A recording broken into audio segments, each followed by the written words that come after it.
में सारे 22 जिलों के कैंडिडेट हैं और शायद अदर स्टेट के कैंडिडेट भी आप होंगे। ठीक है, ये हमारा सामूहिक है जो भी है। और प्रशासन की तरफ से भाई बोला गया मुझे कि भाई आप इन चीज़ों को इंस्टिगेट कर रहे हो, भड़का रहे हो। भाई सारे आदमी अपने हक की लड़ाई लड़ रहे हैं। ठीक है, मैं अगर किसी को रोकूंगा, भाई उसने पेपर दिया, डीवी दिया, अपनी मेहनत की 15-15 घंटे। ठीक है, हर किसी का अधिकार है नौकरी पाने का, वो अपने हक के लिए बैठा हुआ है। ठीक है, हम यहाँ पे डायरेक्ट नहीं आए हैं। हम लगभग 7 नवंबर से हमने ऑफिशियली धरना दे रखा है यहाँ पे। और जब हमारी बात कहीं सुनी गई तो हमें यहाँ पे आना पड़ा।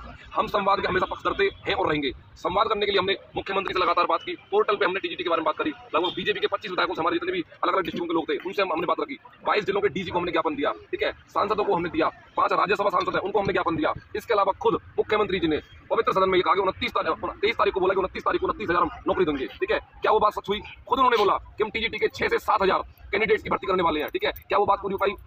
हम लगातार मतलब जुलाई से हमारे केस स्टार्ट हुए और लगातार हमने इंटीमेट किया कि आप हमारे केस की जो है प्रोसेस को अच्छे से करवाइए, वकील करवाइए, प्राइवेट कीजिए, जो भी है। ठीक है, चेयरमैन साहब ने खुद ने कहा आप थर्ड पार्टी बन जाइए, थर्ड पार्टी बन जाओगे आपको रिजल्ट आ जाएगा। हमारे पवन जी बहुत मेरे बड़े हैं, मेरे सम्मानीय है वो।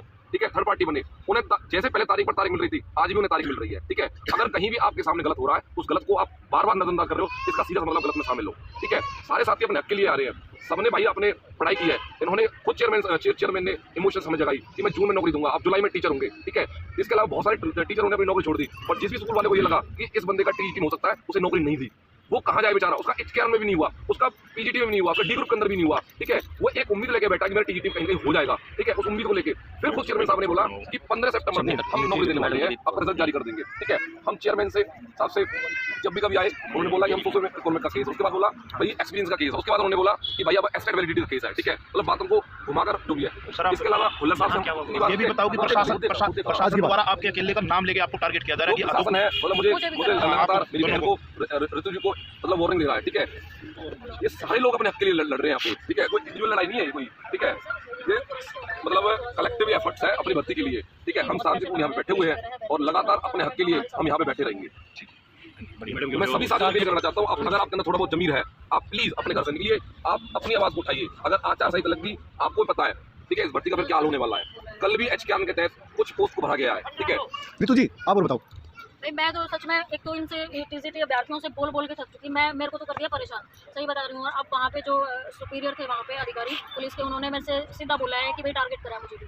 और रावत सर को तो करा है। मैं तो एक बात बोली थी कि भाई क्या हम एलिजिबल नहीं है, लीगल है बोला ये यहाँ बैठना और ये सब कुछ। तो मेरे हिसाब से तो वो जो 1 साल से जॉब नहीं दे रहे हैं, या जो तारीख पे तारीख ले रहे हैं, जो हमें झूठे आश्वासन देके मेंटली हरेसमेंट कर रहे हैं, या हमें डिप्रेशन और जो डिप्रेशन पिल्स खाने को मजबूर किया जा रहा है, क्या वो लीगल है? आप बताइए। और आप अभी भी घरों में बैठे हुए हैं, तो इससे ज़्यादा शर्म की बात कोई नहीं हो सकती। मैं आप सब लोगों से अब रिक्वेस्ट नहीं करनी भाई, अब ये अपने हक की लड़ाई होगी, सीधी सी बात है। और मैं एलिजिबल हूँ तो मैं तो लड़ूंगी। मेरा तो मतलब ये है, जिसको शर्म आती हो आज ही, और नहीं आती हो तो मत आइए। और ज्वाइनिंग हो कभी इन फ्यूचर, भगवान करे तो आना भी मत, सीधी सी बात है। पुलिस प्रशासन की तरफ से क्या प्रेशर बनाया जा रहा है? इतना टॉर्चर किया है, इतना टॉर्चर कर रहे हैं, इतना प्रेशर बना रहे हैं, और फिर भी आप घरों में बैठे हो, तो फिर आपका कुछ नहीं हो सकता भाई। हम अकेले टॉर्चर सहने के लिए तैयार हो रहे हैं। रात को जबरदस्ती उठाएंगे, ये सारे मतलब वो करेंगे जो करेंगे, वो आपको पता चल जाएगा। बैरिकेडिंग वाला बताओ क्या सिस्टम रखा है? बैरिकेडिंग एचएसएससी को चारों तरफ से वो कर रखा है, कवर कर रखा है, सील कर रखा है, ऐसे मतलब सील ऐसे कर रखा है। पता नहीं हम क्या करेंगे। हम शांतिपूर्वक ढंग से अपनी बात को रख रहे हैं। कोई हमें मीटिंग के लिए बुला रहा है तो हम जा रहे हैं वहाँ। 4 घंटे भी वेट करा, पूरा दिन भी वेट करा है। ठीक है, और ऐसी बात नहीं है कि हमने कोई प्रशासन को दुखी किया हो, या फिर हमने कोई वायलेंट दिखाया हो। शांति से अपने नारे लगा के अपने हक के लिए बोल के और यहीं बैठ जाते हैं। हम कहीं किसी की तोड़ नहीं, कुछ नहीं। फिर भी प्रशासन अगर हमें परेशान कर रहा है तो ये गलत बात है, और इसके लिए आप प्लीज सामने आइए, साथ दीजिए। और अगर यहाँ पे कोई टीजीटी, अगर यहाँ का है, छोटे बच्चे को अगर यहाँ का कोई एस्पिरेंट्स है जो पंचकुला के आसपास का है, तो प्लीज़ यहाँ पे आइए, हमें थोड़ा सा मेंटली सपोर्ट मिलेगा।